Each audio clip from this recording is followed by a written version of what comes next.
I'd like to tell you some origin stories. In a way, the Berkman Center is about identity, and our own is among it.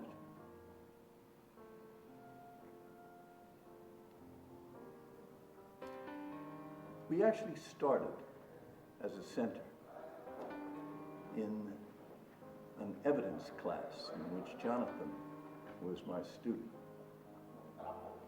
This was a remarkable class.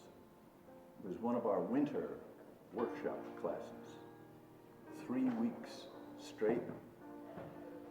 I'd received a grant from Steve Brill of $10,000 and used it to rent 20 Mac Quadra machines. Our class was in Austin North, amphitheater class, 120 seats, whatever. 8 times 20, no, we had 160. Oh my God, did we? Yes, we did. We formed the class into groups of 8 and gave each one a machine and basically set them to work for 3 weeks. We were blessed with a winter snowstorm, the likes of which you have never seen. This place was buried. Nobody could move. So everyone just got together and worked and figured out what this thing was about. And Jonathan, he was like, I don't know, almost like Santa Claus. He would go through the snow to the different apartments where these groups had gathered and managed to get them started on whatever it was. I mean, this man, in case you haven't quite figured it out yet, is a genius. He just seems to understand everything, starting from bits and working on up. It's quite remarkable. And at the end of this 3-week period, we brought all of the machines together in Austin North, and John wired them all up. So we had a network. And that was our first real exposure to the idea of network right there in front of us.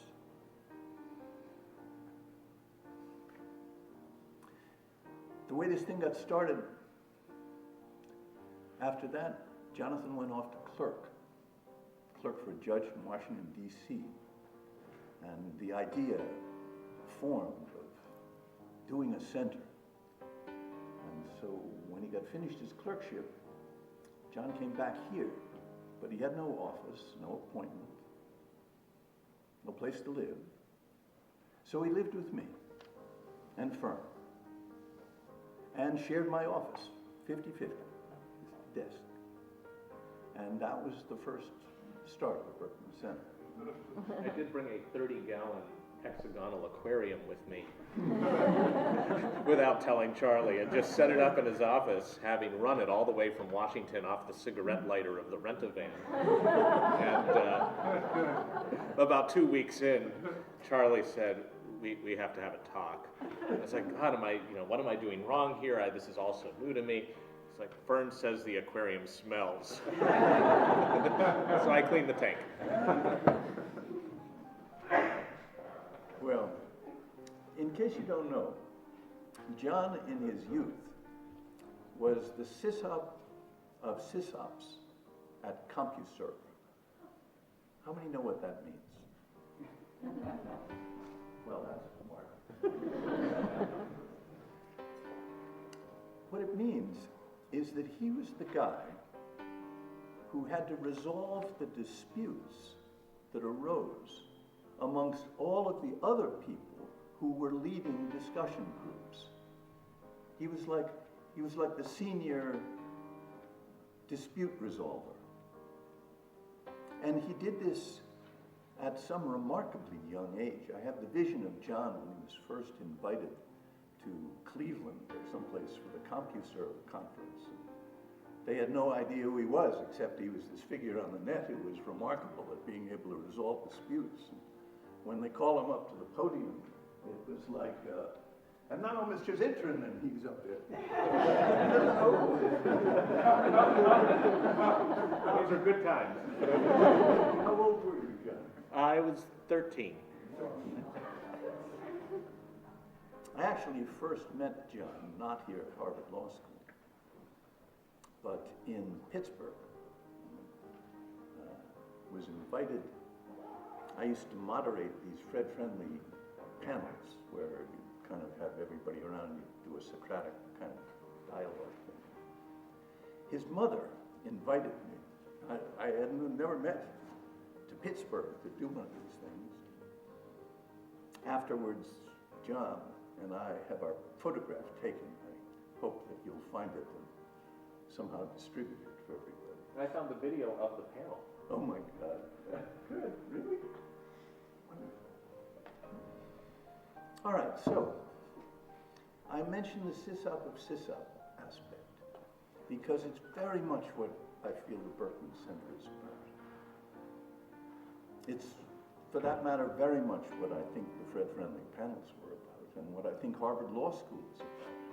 It's about dialogic education.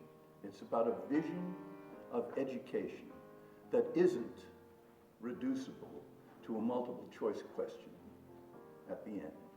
It's about argument, exchange, persuasion, being present, being able to sense.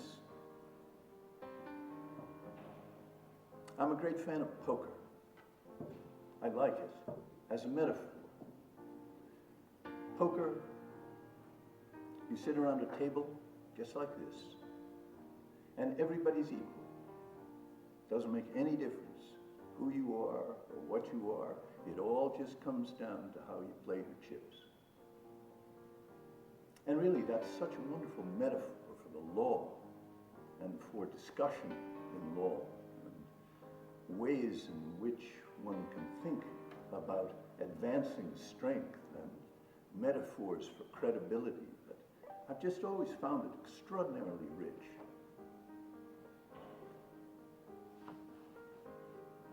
And that initial kind of Socratic ambition for the Berkman Center was for me captured in the idea that cyberspace is a rhetorical space. It's a space of communication, a space of argument. It's got its structure, yes, but the content that flows through the network is rhetoric. And what we engage in is very much a search for what we think is true, but then also the ability to explain what we find in a way that is convincing to others that it is true.